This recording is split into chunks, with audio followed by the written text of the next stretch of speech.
talaga. Kasi lahat posible mong gawin basta malakas ka, malusog ka. Yan, galing sa'yo, yung word na nasa iyo ng lahat. Would you say? Can you claim Parang ayaw that? ko mo namang sabihin nasa akin ang lahat. Siguro binigyan ng pagkakataon ng may taas na iparana sa akin itong mga ito. So, since endorser ka ng Barley ngayon, sino yung mga naiisip mo na ito gusto kong bigyan ito? Kung makakatulong pa to or...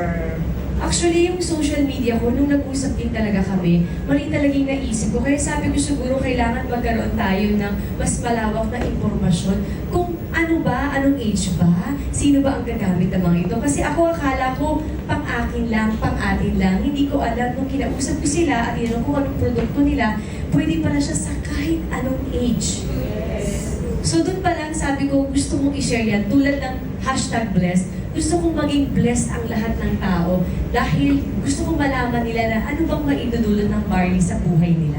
So gusto kong makatulong sa barley din na ikalat yung impormasyon na lahat ito ay pwedeng inumin ng kahit sino. So, ikaw talaga, hindi mo pa siya na-try before, bago ka pa Hindi talaga. Kaya nung kinuha nila ako, sabi ko, pwede niyo ba akong bigyan kahit isang buwan? Gusto ko talagang i-try ang produkto. Kasi ayoko magpanggap na nandito ako, tapos magsasalita ako about barley na hindi ko siya na-experience. Ngayon na-experience ko siya, kaya gusto ko siyang i-share at very excited ako na hindi lang ako yung makaranas ng benepisyo na to, kundi maraming tao na hindi lang kaming ganitong mga age natin, ultimong bata, pwedeng maging healthy dahil sa barley. Yan, alam ko, nag-celebrate na, di ba? Recently lang yata, o nung Saturday, si Lola Francesca ng 95th birthday. So, siya ba, nakatake na din ito, and kumusta naman? Simula nung nag-take ako, kasi humingi ako sa kanila.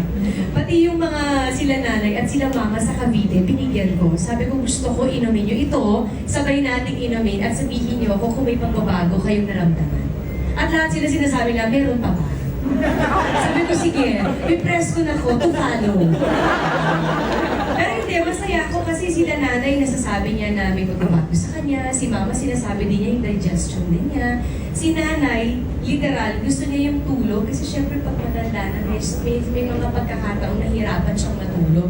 Pero tinitake niya yung barley, sabi niya nga 3 times a day, nay, kahit 2 times lang.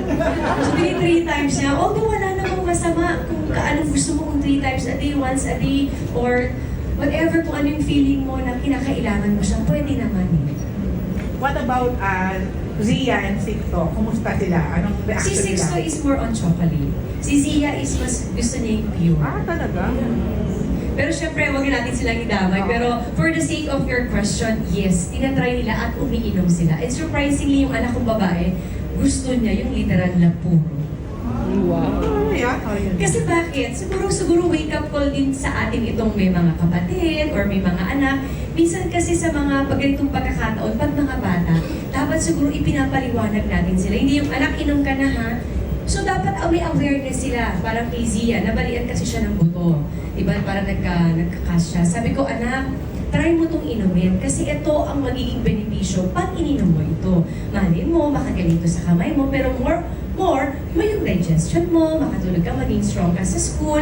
So pag may awareness siguro yung mga anak natin kung bakit natin ipinapainom ang mga ito, mas ma-realize lang, mas hindi tayo mahirapan painumin. Yan, last na. Ikaw ba yung nanay na conscious sa kinakain ng mga anak? Let's say, Ma-RT ako, yes. so you don't eat them yung mga junk foods? No, hindi naman sobrang bawal. Meron naman silang tinatawag na cheat day.